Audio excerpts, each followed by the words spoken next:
Krishna Hare Krishna, Krishna Krishna, Hare Hare, Hare Rama, Rama Rama, Hare Hare, Hare Krishna, Krishna Krishna, Hare Hare, Hare Rama, Rama Rama, Hare Hare, Hare Krishna, Krishna Krishna, Hare Hare, Hare Rama, Rama Rama, Hare Hare, Hare Krishna, Krishna Krishna, Hare Hare, Hare Rama, Rama Rama, Hare Hare, Hare Krishna, Krishna Krishna, Hare Hare, Hare Rama, Rama Rama, Hare Hare, Hare Krishna, Krishna Krishna, Hare Hare, Hare Rama, Rama Rama, Hare Hare, Hare Krishna, Krishna Krishna, Hare Hare, Hare Rama, Rama Rama, Hare Hare, Hare Krishna, Krishna Krishna, Hare Hare, Hare Rama, Rama Rama, Hare Hare, Hare Krishna, Krishna Krishna, Hare Hare, Hare Rama, Rama Rama, Hare Hare, Hare Krishna,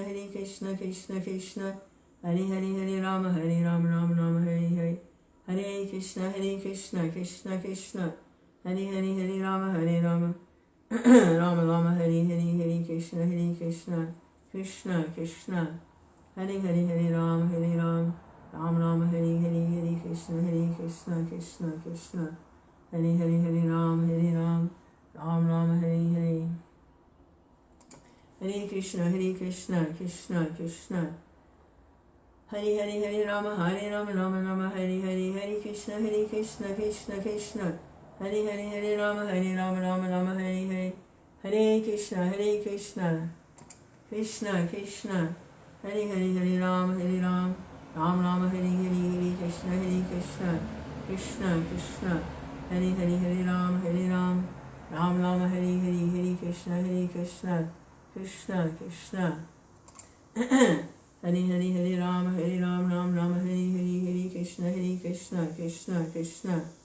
Hare Hare, Hare Rama, Rama Rama, Hare Hare, Hare Krishna, Krishna Krishna, Hare Hare, Hare Rama, Rama Rama, Hare Hare, Hare Krishna, Krishna Krishna, Hare Hare, Hare Rama, Rama Rama, Hare Hare, Hare Krishna, Krishna Krishna, Hare Hare, Hare Rama, Rama Rama, Hare Hare, Hare Krishna, Krishna Krishna, Hare Hare, Hare Rama, Rama Rama, Hare Hare,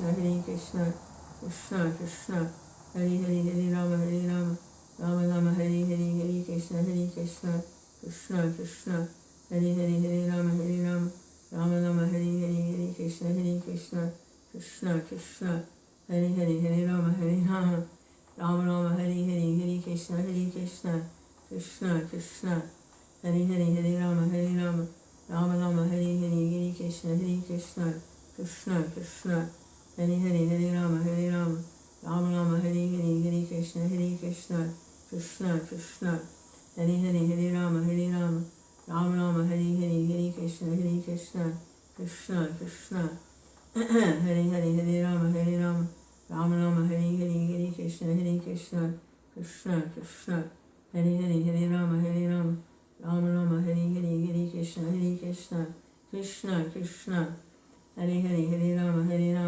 Rama Rama, Hare Hare. Yeah, so a few more mantras, and then I want to whittle away, chip away at the famous question, why? Yeah, I dropped it like a bomb on the Zoom meeting last night. So the devotees there are very open and honest and sincere in their efforts to make advancement in Krishna consciousness. And yeah, it was interesting what happened when I dropped the why question. Hare Krishna, Krishna. I want to discuss that a little bit. Hare Krishna, Krishna Krishna, Hare Hare, Hare Rama, Rama Rama, Hare Hare, Hare Krishna, Krishna Krishna, Hare Hare, Hare Rama, Rama Rama, Hare Hare, Hare Krishna, Krishna Krishna, Hare Hare, Hare Rama, Rama Rama, Hare Hare, Hare Krishna, Krishna Krishna, Hare Hare, Hare Rama, Rama Rama, Hare Hare, Hare Krishna, Krishna Krishna, Hare Hare, Hare Rama, Rama Rama, Hare Hare, Hare Krishna, Krishna Krishna, Hare Hare, Hare Rama, Rama Rama, Hare Hare. It really is all about worshiping the Lord in His sound incarnation, holy names, especially the Maha Mantra. It really is all about that. Hare Krishna, Krishna Krishna, Hare Hare, Hare Rama, Rama Rama, Hare Hare, Hare Krishna, Krishna Krishna, Hare Hare, Hare Rama, Rama Rama, Hare Hare, Hare Krishna, Krishna Krishna, Hare Hare, Hare Rama, Rama Rama, Hare Hare, Hare Krishna, Krishna Krishna, Hare Hare, Hare Rama, Rama Rama, Hare Hare. He says he's put all his potencies in his holy name alone. Hare Krishna, all his transcendental potencies in his holy name alone. Incarnated in sound. Hare Krishna, Krishna Krishna, Hare Hare, Hare Rama, Rama Rama, Hare Hare, Hare Krishna, Krishna Krishna, Hare Hare, Hare Rama, Rama Rama, Hare Hare, Hare Krishna, Krishna Krishna, Hare Hare, Hare Rama, Rama Rama, Hare Hare, Hare Krishna, Krishna Krishna, Hare Hare, Hare Rama, Rama Rama, Hare Hare, Hare Krishna, Krishna Krishna, Hare Hare, Hare Rama, Rama Rama, Hare Hare. Shri Krishna, Chaitanya, Prabhu Nityananda, Shri Advaita Gadadhar, Srivasari Gaur Bhaktivinoda.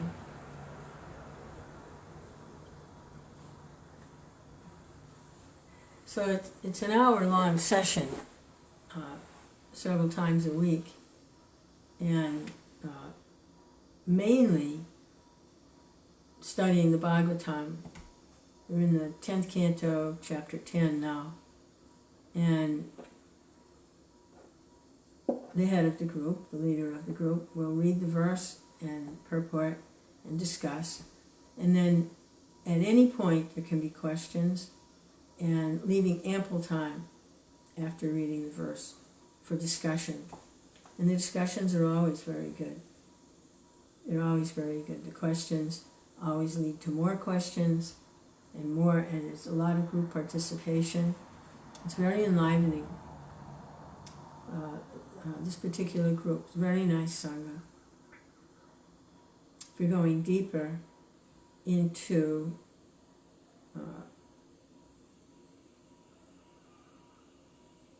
Krishna says, I am what is to be known by all of this.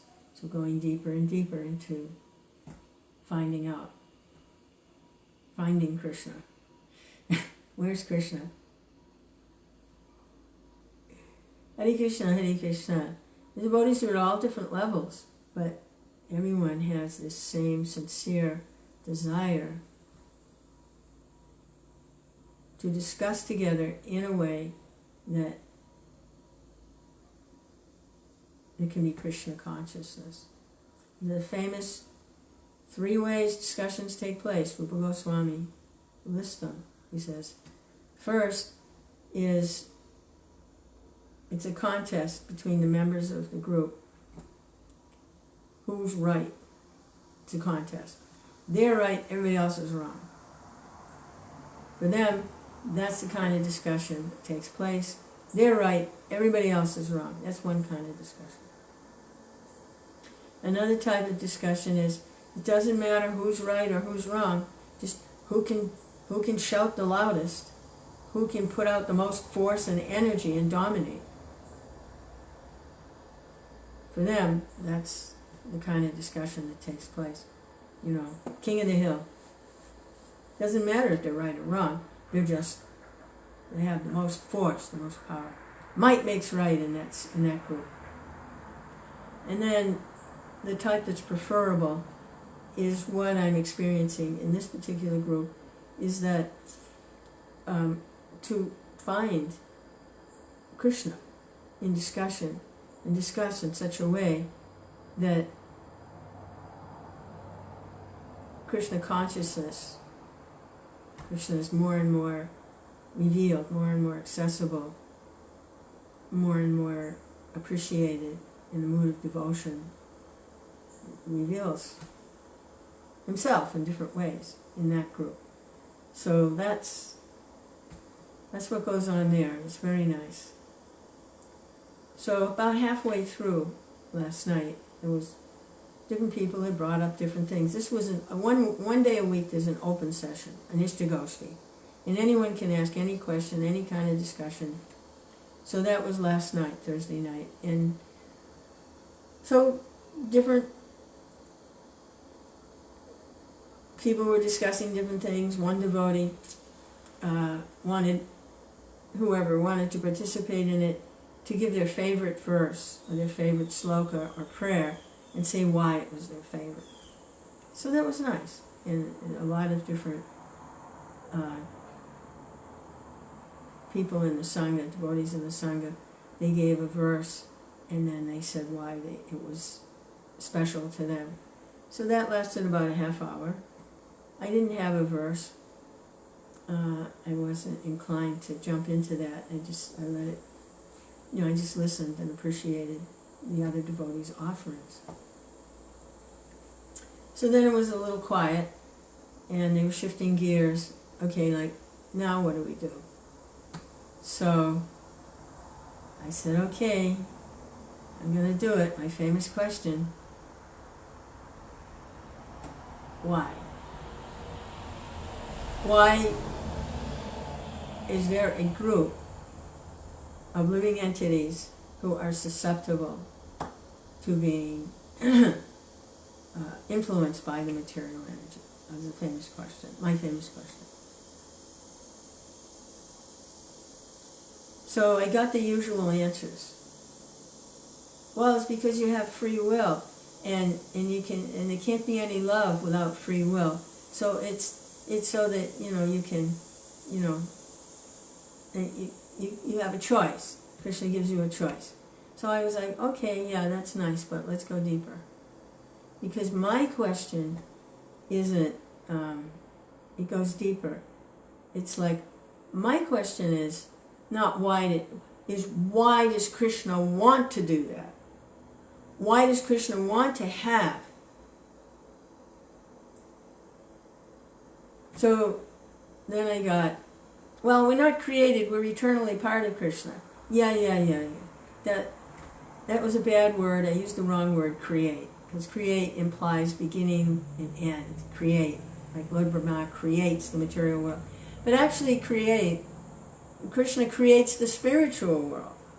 Create doesn't necessarily mean it has a beginning and an end. It means that there's a source. So, but they immediately took it as, well, we're not created, we're part of Krishna. Okay, so we should have used another word, maybe. Why does he expand? Or why does he manifest? Okay, you better with that? Create bother you? How about manifest? Or why does he have these expansions of teeny tiny jiva souls who are the internal energy of the Lord? We are the internal energy. Radharani is the internal energy. All the residents of Vrindavan, the residents of Dwarka, they're all internal energy. And they never fall down. But there's a special category, Jiva Tattva, very small. So why does Krishna expand that? Why bother with it?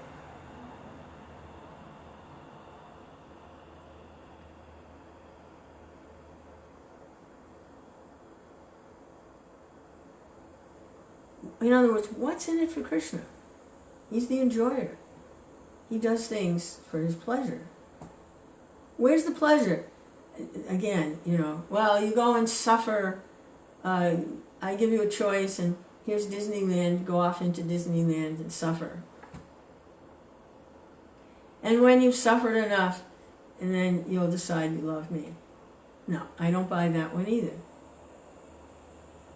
I don't buy a system of reward and punishment for Krishna. That's one that's popular. When you think of God, you think of, oh, I've suffered so much, and now, I've learned my lesson, and I'll come back to you, and I love you. No, I don't buy that one either. Not ultimately. I don't think that's the ultimate why. So I keep churning this and churning it. And what I came up with, and I could have spoken with a little more detail, but I just briefly said, unconditional love. Because when you look at the prayers of the great devotees, they're always praying, no matter what condition I'm in, life after life, I don't care what planet I'm on, I don't care if I'm in the spiritual world, I don't care if I'm in the material world, I just want to remember you. I'm your servant. And if you look at Chaitanya Mahaprabhu's prayer, he's taking the position of a devotee in mood of separation. And he's praying, life after life, birth after birth, I just be an atom at your lotus feet. You're my worshipful Lord. I'm free to do anything and everything. You're my worshipful Lord, unconditionally. Now usually, especially with Christian culture, Judeo-Christian, more Christian culture, maybe more when you get into more mystical Judaism, some of these things come out, but traditional practices, it's more kind of talked about in Christian culture, is God's unconditional love for all the living entities. No matter how rotten they are, no matter how miserable they are, and he has unconditional love. And he's supplying everything to everyone. He's fulfilling all desires. It's unconditional love. He has no friends. He has no enemies. He doesn't play favorites. It's all expansions of himself. He's supplying everything to everyone according to their desire. So he has unconditional love.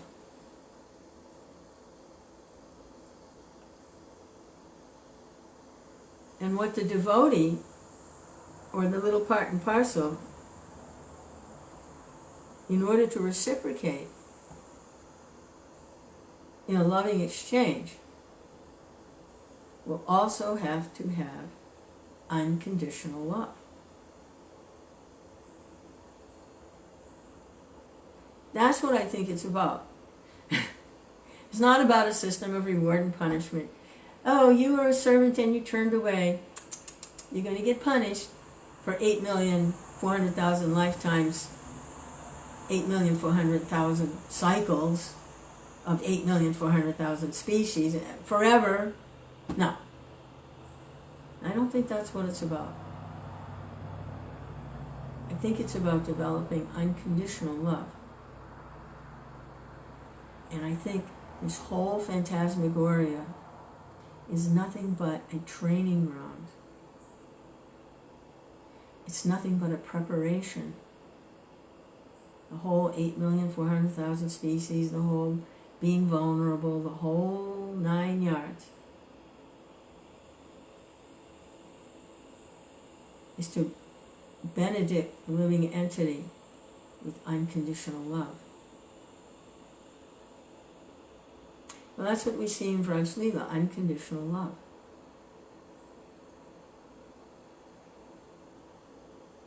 So that's what I'm looking at.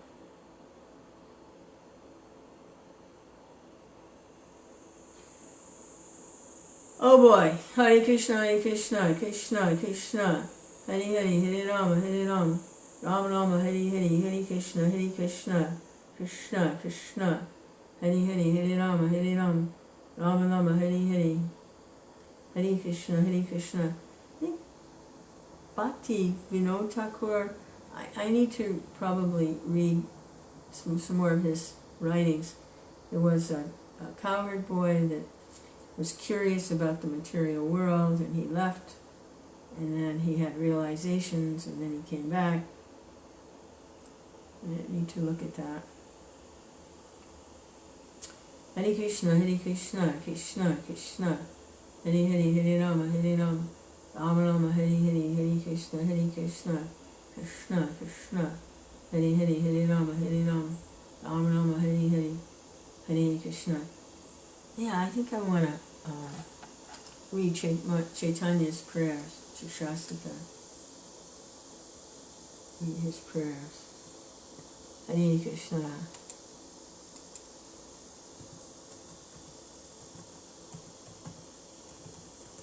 Hare Krishna, Krishna Krishna, Hare Hare, Hare Rama. Okay.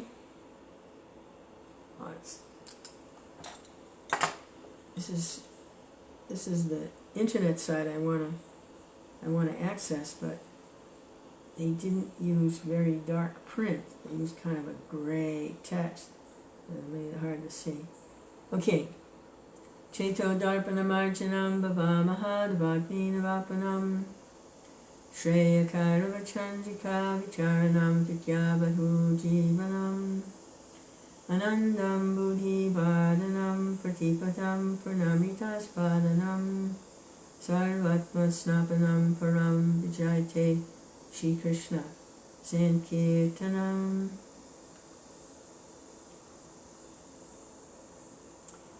Glory to the Shri Krishna Sankirtan, congregational chanting of the Lord's holy names, which cleanses the heart of all the dust accumulated for years and extinguishes the fire of conditional life, of repeated birth and death.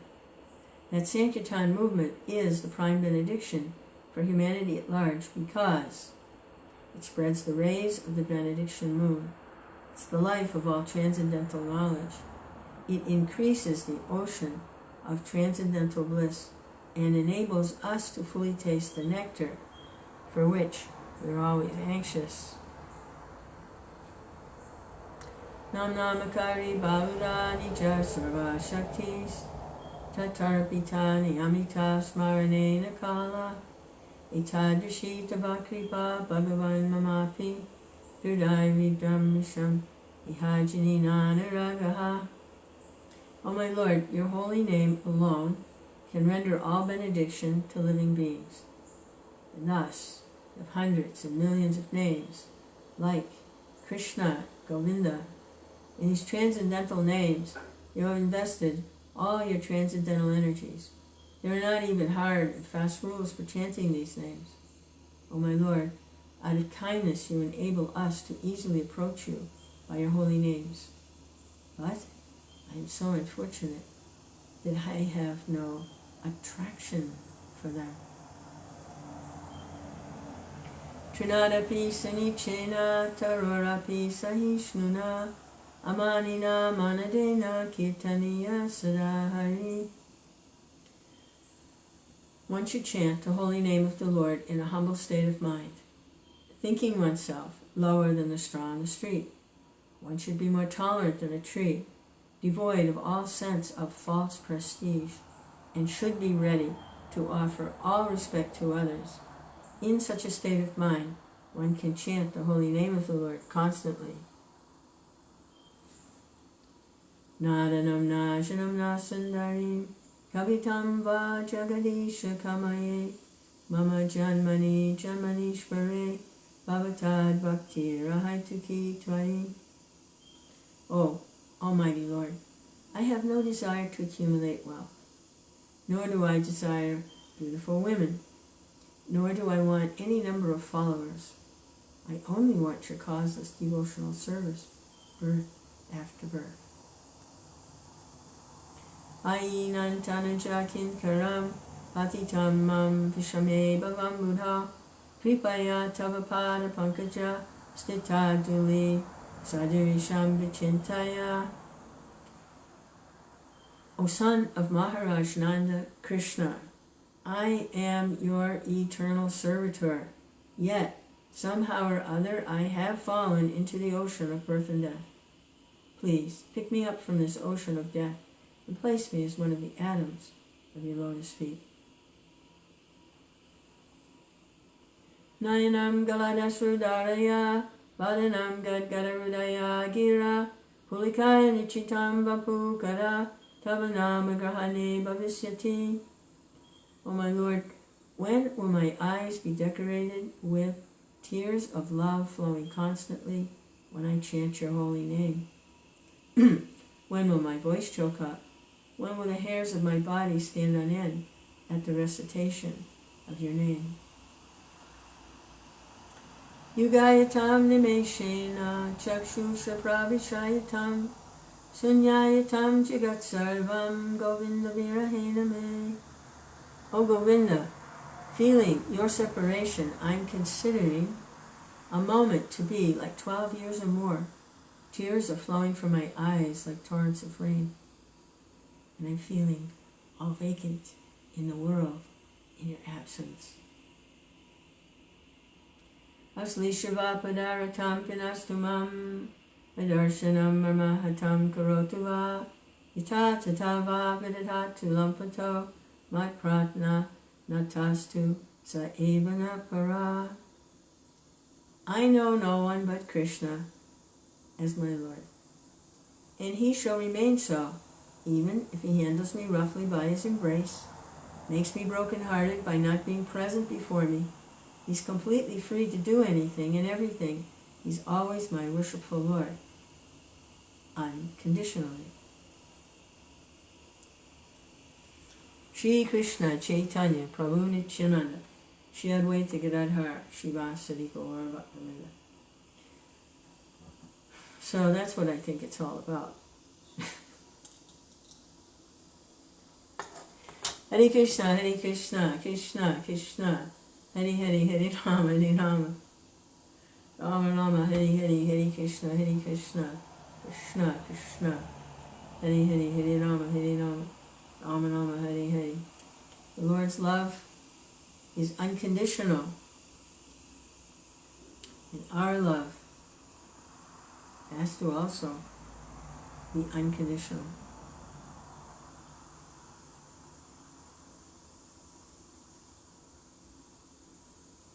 It's interesting because I say the reason you're attracted to this material world is because you want to be like Krishna.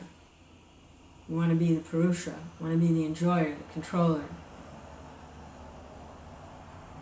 Well, if you want to be like Krishna, you really want to be like Krishna, you also have to develop unconditional love, because that's also Krishna.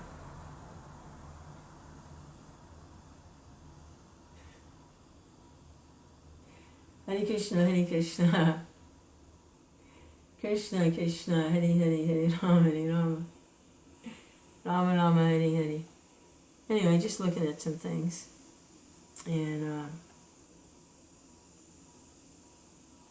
I want to read this second verse in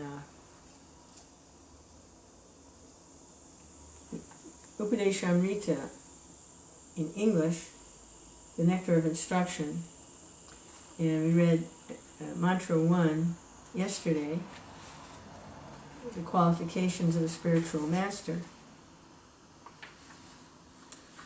And text 2 explains what spoils devotional service. Okay, it's a long purport. Here we go. Om Aganaatimirandasya Ganagana Salakaya Chakshun Militam Yena Tasmai Shri Gurave Namaha Atyahara Prayasascha Prajalpo Nimagraha Jana Sangascha Lolium Cha Sadbir Bhaktir Vinashyati. Oh, I was just remembering. I don't know where it's written. It's probably written somewhere. But the spiritual world is described that all talking is singing, and all moving, walking, is dancing. Hare Krishna. Translation. One's devotional service is spoiled when he becomes too entangled in the following 6 activities: eating more than necessary or collecting more funds than required, over-endeavoring for mundane things that are very difficult to obtain, talking unnecessarily about mundane subject matters, practicing the scriptural rules and regulations only for the sake of following them and not for the sake of spiritual advancement, or rejecting the rules and regulations of the scriptures and working independently or whimsically, associating with worldly-minded persons who are not interested in Krishna consciousness, and being greedy for mundane achievements.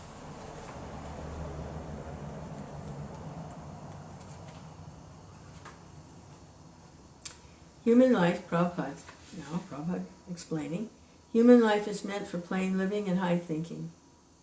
Since all conditioned living beings are under the control of the Lord's third energy, this material world is designed so that one is obliged to work. The Supreme Personality of Godhead has 3 primary energies or potencies. The first, Antaranga Shakti, the internal potency. The second, Tatastha Shakti, marginal potency. And the third is Bahiranga Shakti, the external potency. The living entities constitute the marginal potency. They're situated between the internal and external potencies. Okay, so we're not purely the internal energy. We're in between. Being subordinate as eternal servants of the Supreme Personality of Godhead, the Jivatmas, or atomic living entities, must remain under the control of either the internal or external potency. When they are under the control of the internal potency, they display their natural constitutional activity, constant engagement in devotional service to the Lord. That's the natural constitutional activity. Verse from Bhagavad Gita 9:13. Mahatmanas tumam partha daivim prakritim ashrita bhajantyanya manaso yatva bhutadim aviyam. Translation: O son of Pritha, those who are not deluded, the great souls, are under the protection of the divine nature. They're fully engaged in devotional service because they know me as the Supreme Personality of Godhead, original and inexhaustible. Prabhupada continues, the word Mahatma refers to those who are broad-minded, not cripple-minded. Cripple-minded persons always engaged in satisfying their senses sometimes expand their activities in order to do good for others through some ism, like nationalism, humanitarianism, altruism. They may reject personal sense gratification for the sense gratification of others, like the members of their family, community, or society, national or international. Actually, all this is extended sense gratification from personal to communal to social. This may be very good from the material point of view, but such activities have no spiritual value. The basis of such activity is sense gratification, either personal or extended. Only when a person gratifies the senses of the Supreme Lord can he be called a Mahatma, or broad-minded person. In the above quoted verse from Bhagavad Gita, the words Daivim Prakritim refer to the control of the internal potency, or pleasure potency, of the Supreme Personality of Godhead. This pleasure potency is manifested as Srimati Radharani, or her expansion Lakshmi, the goddess of fortune. The internal potency, or pleasure potency, is manifested as Srimati Radharani, or her expansion Lakshmi. When the individual jiva souls are under the control of the internal energy, their only engagement is the satisfaction of Krishna, or Vishnu. This is the position of a Mahatma. If one is not a Mahatma, he's a Duratma, or a cripple-minded person. Such mentally crippled Duratmas are put under the control of the Lord's external potency, Mahamaya.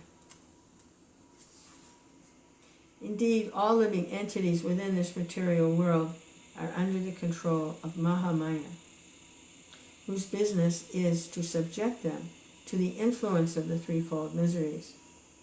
Adidaivika klesha, sufferings caused by demigods like droughts, earthquakes, and storms. Adibhaudika klesha, sufferings caused by other living entities like insects or enemies. And adhyatmika klesha, sufferings caused by one's own body and mind, mental and physical infirmities. So there's Adidaivika, that's the demigods. Adibhaudika, that's other living entities. And Adhyatmika, caused by one's own body and mind. Daiva Bhutatma Hetava, the conditioned soul subjected to these three miseries by the control of the external energy, suffer various difficulties.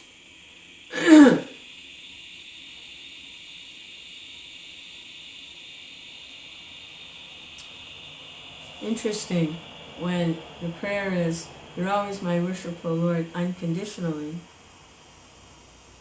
And now here, this is the main problem confronting the conditioned souls. So the only way to become unconditioned is this developing love for the personality of Godhead. Otherwise, it's a conditioned soul. That's what unconditionally means. The main problem confronting the conditioned souls is the repetition of birth, old age, disease, and death. In the material world, one has to work for the maintenance of the body and soul. But how can one perform such work in a way that is favorable for execution of Krishna consciousness? Everyone requires possessions, food grains, clothing, money, other things necessary for the maintenance of the body. But one should not collect more than necessary for his actual needs. If this natural principle is followed, there will be no difficulty in maintaining the body. That's like Upadesha, to accept the quota. A person can live peacefully for hundreds of years if they simply, they must have had longer lifetimes when Upadesha was recited first. According to nature's arrangement, living entities lower on the evolutionary scale do not eat or collect more than necessary. Consequently, in the animal kingdom, there is generally no economic problem or scarcity of necessities. If a bag of rice is placed in a public place, birds will come to eat a few grains and go away. A human being, however, will take away the whole bag. He will eat all his stomach can hold and then try to keep the rest in storage. According to scriptures, this collecting of more than necessary atyahara is prohibited. Now the entire world is suffering because of it.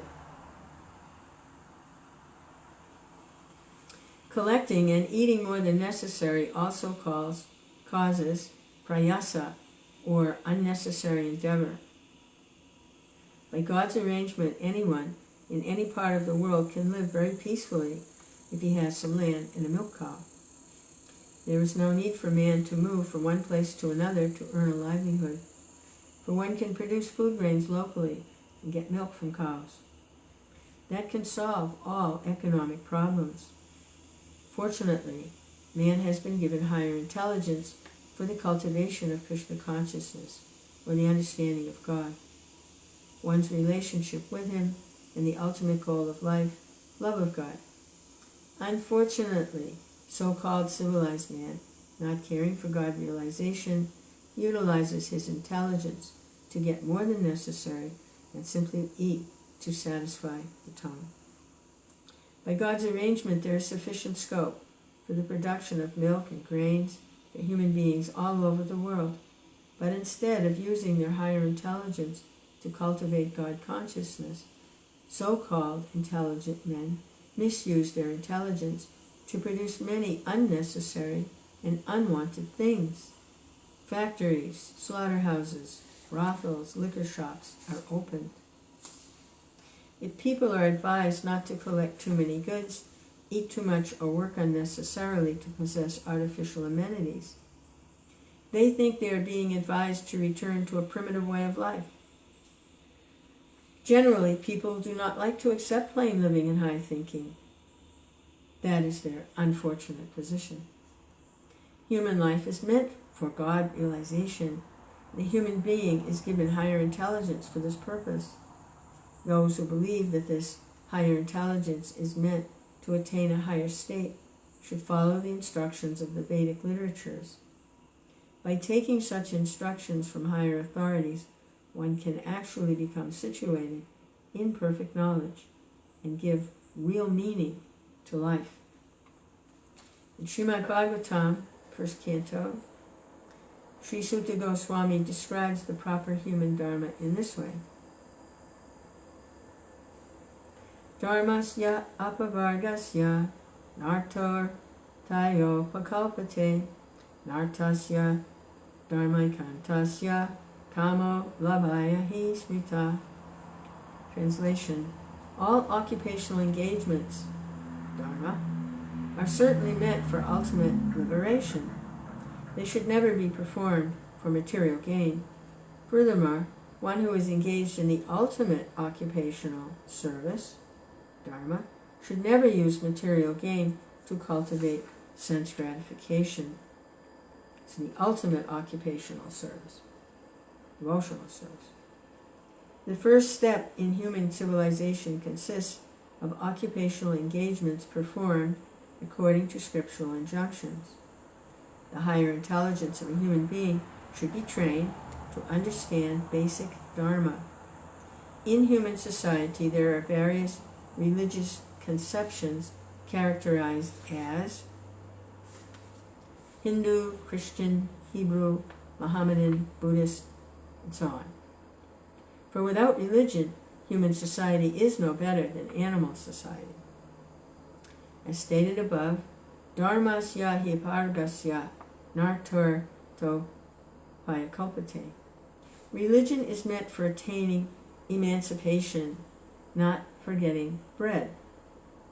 Sometimes human society manufactures a so-called religion aimed at material advancement.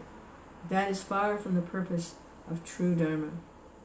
Religion entails understanding the laws of God, because the proper execution of these laws ultimately leads one out of material entanglement.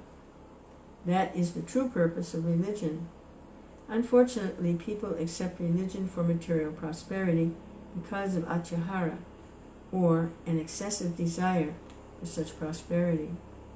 True religion, however, instructs people to be satisfied with the bare necessities of life while cultivating Krishna consciousness.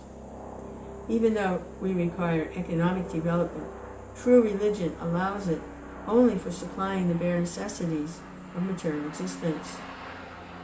Jivasya tattva jignasya. The real purpose of life is to inquire about the absolute truth. If our endeavor, prayasas, is not to inquire about the absolute truth, we will simply increase our endeavor to satisfy our artificial needs. A spiritual aspirant should avoid mundane endeavor.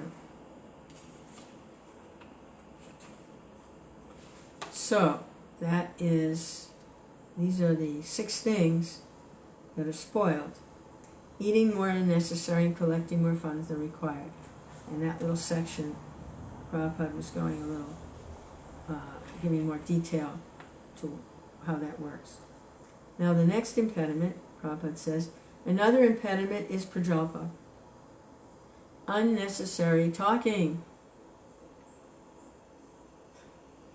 When we mix with a few friends, we immediately begin unnecessary talking, sounding just like croaking toads. If we must talk, we should talk about Krishna consciousness movement. Those outside of the Krishna consciousness movement are interested in reading heaps of newspapers, magazines, novels, solving crossword puzzles, doing many other nonsensical things. In this fashion, people sometimes waste their valuable time and energy. No, in this fashion, people simply waste their valuable time and energy. In the Western countries, old men retired from active life play cards, fish, watch television, and debate about useless socio-political schemes. All these and other frivolous activities are included in the prajalpa category. Intelligent persons interested in Krishna consciousness should never take part in such activities. Socio-political debates.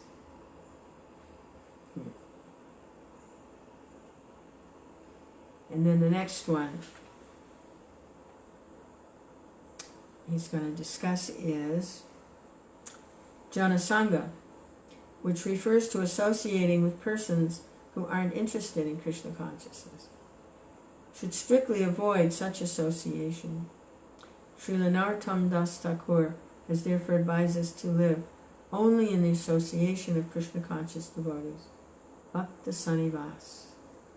One should always engage in the service of the Lord in the association of the Lord's devotees. Association with those engaged in a similar line of business is very conducive to advancement in that business. Consequently, materialistic persons form various associations and clubs to enhance their endeavors. For example, in the business world, we find such institutions as the Stock Exchange and Chamber of Commerce. Similarly, we have established the International Society for Krishna Consciousness to give people an opportunity to establish with those who have not forgotten Krishna. This spiritual association offered by ISKCON movement is increasing day by day. Many people from different parts of the world are joining this society to awaken their dormant Krishna consciousness. Srila Bhakti Siddhanta Saraswati Thakur writes in his Anuvriti commentary that too much endeavor to acquire knowledge on the part of mental speculators or dry philosophers falls within the category of atyahar, collecting more than needed. That's interesting. To try to acquire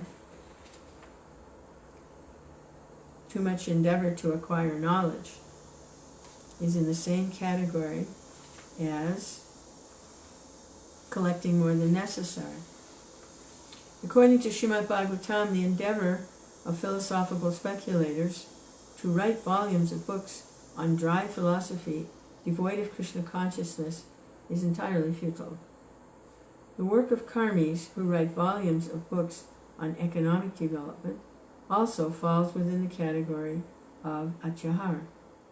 Similarly, those who have no desire for Krishna consciousness and who are simply interested in possessing more and more things, either in the shape of scientific knowledge or monetary gain, are all included under the control avatyahara.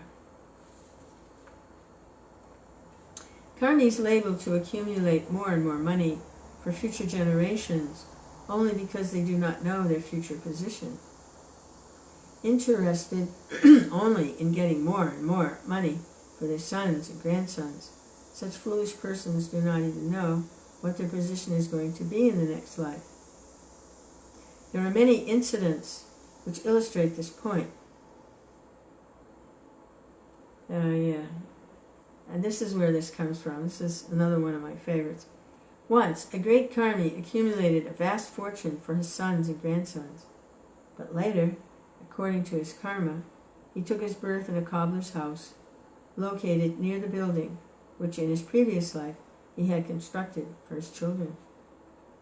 It so happened that when this very cobbler came to his former house, his former sons and grandsons beat him with shoes. Unless the karmis and jnanis become interested in Krishna consciousness, they will simply continue to waste their life in fruitive activities.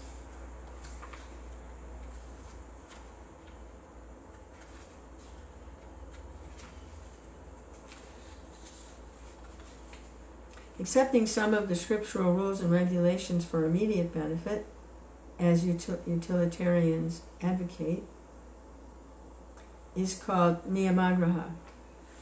Okay. Accepting rules and regulations for immediate benefit is called niyamagraha. Neglecting rules and regulations of the Shastras, which are meant for spiritual development, is called niyamagraha. So one has a long A. Niyamagraha or niyamagraha. The word agraha means eagerness to accept, and agraha means failure to accept. Agraha is eagerness to accept. Agraha, failure to accept. By the addition of either of these two words to the word niyama, rules and regulations, the word niyamagraha is formed.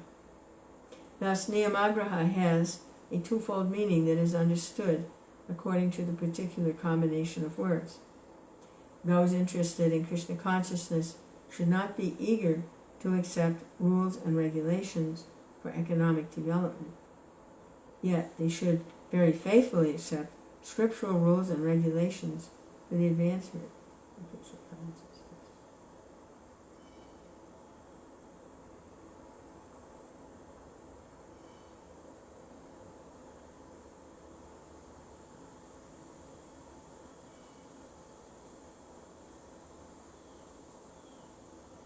Hare Krishna. They should strictly follow the rules and regulatory principles by avoiding illicit sex, meat-eating, gambling, and intoxication. One should also avoid association with Mayavadis, who simply blaspheme Vaishnava devotees. Mayavadis. Sometimes a Mayavadi will serve deities of Krishna, Radha and Krishna, in order to get to his impersonal realization. And when he feels he's reached, he discards the deities, doesn't worship the deities anymore. So that can go on too. Bhukti kamis, who are interested in material happiness. Mukti kamis, who desire liberation by merging into the existence of the formless, absolute Brahman. And siddhi kamis, who desire, that's kama, is desire. And so bhukti karmi, material happiness, mukti kami, liberation, and siddhi kamis, who desire perfection of mystic yoga practice, are classified as atyaharis. To associate with such persons is not at all desirable.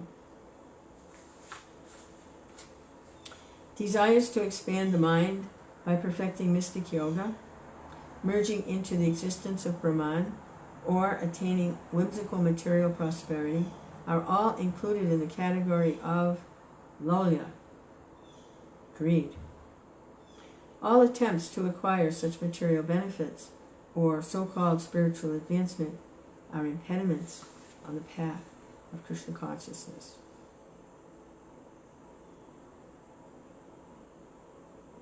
Material happiness, liberation, and mystic powers are all impediments, desiring those things. Modern warfare waged between capitalists and communists is due to their avoiding the advice of Sri Rupa Goswami regarding Achahara.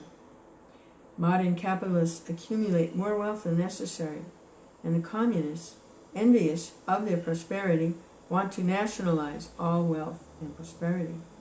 Unfortunately, the communists do not know how to solve the problem of wealth and its distribution.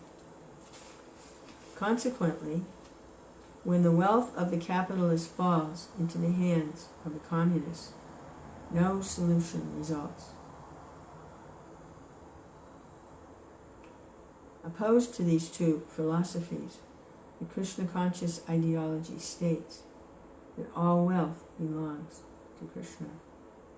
Thus, unless all wealth comes under the administration of Krishna, there can be no solution to the economic problems of mankind. Nothing can be solved by placing wealth in the hands of the communists or the capitalists.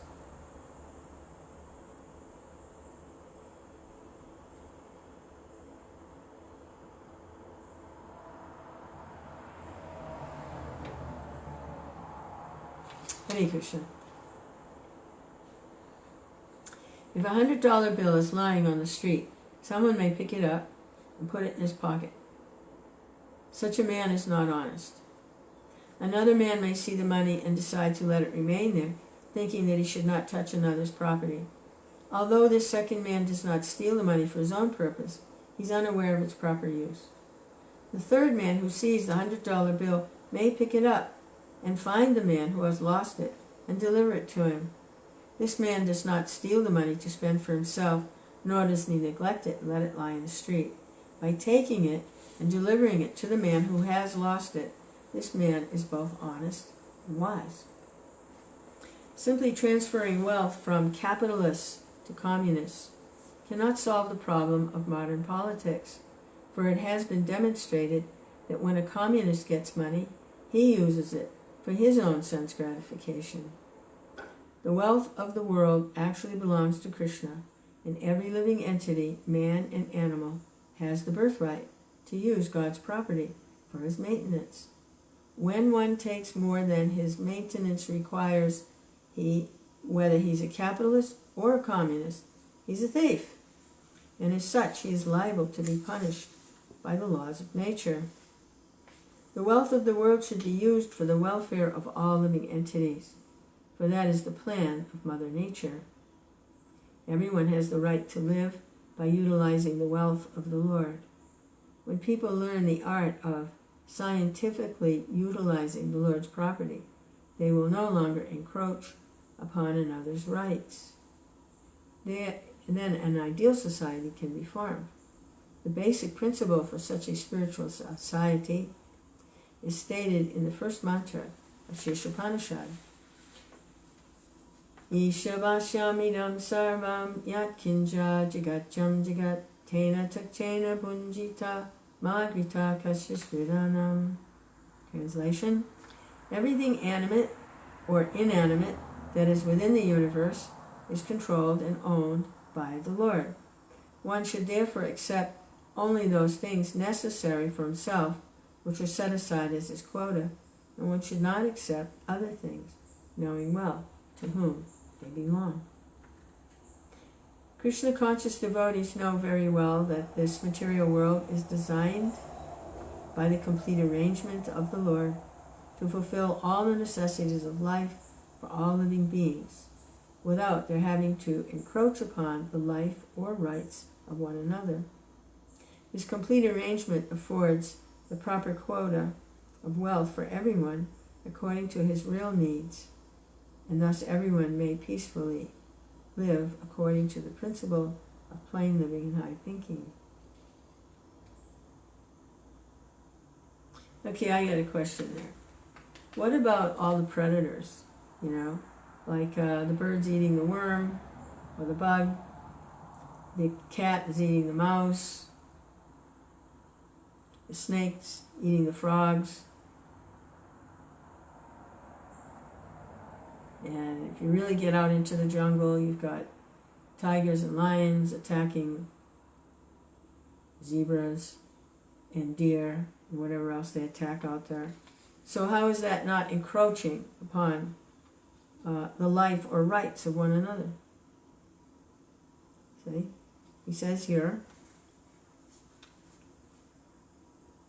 Krishna conscious devotees know very well that this material world is designed by the complete arrangement of the Lord to fulfill all the necessities of life for all living beings without their having to encroach upon the life or rights of one another.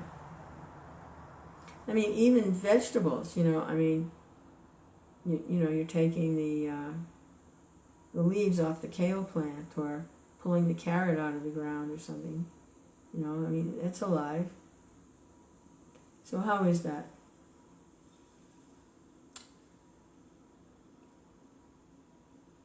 This complete arrangement affords the proper quota of wealth for everyone according to his real needs, and thus everyone may live peacefully according to the principle of plain living and high thinking. Unfortunately, materialists who have neither faith in the plan of God nor any aspiration for higher spiritual development misuse their God-given intelligence only to augment their material possessions. They devise many systems, such as capitalism and materialistic communism, to advance their material position. They're not interested in the laws of God or in the higher goal. Always anxious to fulfill their unlimited desires for sense gratification, they are conspicuous by their ability to exploit their fellow living beings. When human society gives up these elementary faults, enumerated by Srila Rupa Goswami, Achyahara, etc., all enmity will cease between men and animals, capitalists and communists, and so forth. In addition, all problems of economic or political maladjustment and instability will be solved. This pure consciousness is awakened by the proper spiritual education and practice, which is offered scientifically by the Krishna Consciousness Movement. The Krishna Consciousness Movement offers a spiritual community that can bring about a peaceful condition in the world. Every intelligent man should purify his consciousness and rid himself of the six aforementioned hindrances to devotional service by taking the wholehearted shelter of this Krishna Consciousness Movement. So, again, a translation of the verse. Once devotional service is spoiled, he becomes too entangled in the following six activities: eating more than necessary, or collecting more funds than required, over-endeavoring for mundane things that are very difficult to obtain. So in that first one, collecting more funds than necessary, Prabhupada has also put striving for more knowledge, more and more knowledge, more and more knowledge. 3, talking unnecessarily about mundane subject matters, practicing scriptural rules and regulations only for the sake of following them and not for the sake of spiritual advancement, or rejecting the rules and regulations of Scripture and working independently or whimsically, associating with worldly-minded persons who are not interested in Krishna consciousness.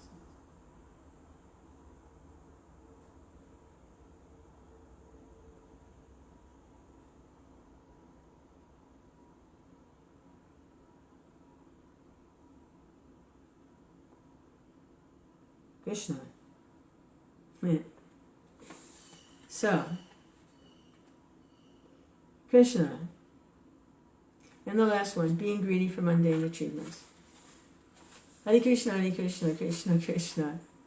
Hare Hare. It's always nice to be reminded and refreshed hearing Prabhupada explain this. Krishna. And if we hear this nicely, we'll be able to repeat it nicely. And we may find ourselves in a position where we can actually help somebody else who needs to hear this. Hare Krishna, Hare Krishna, Krishna Krishna. So hearing this is favorable for engaging in devotional service. And repeating it is favorable for engaging in devotional service. Hare Krishna, Hare Krishna. Sometimes, the mind says, oh, why are you reading that? We know that already. Yeah. Why do you keep saying that same old mantra over and over again? Hare Krishna, Hare Krishna. How long are you going to keep doing that? Hare Krishna.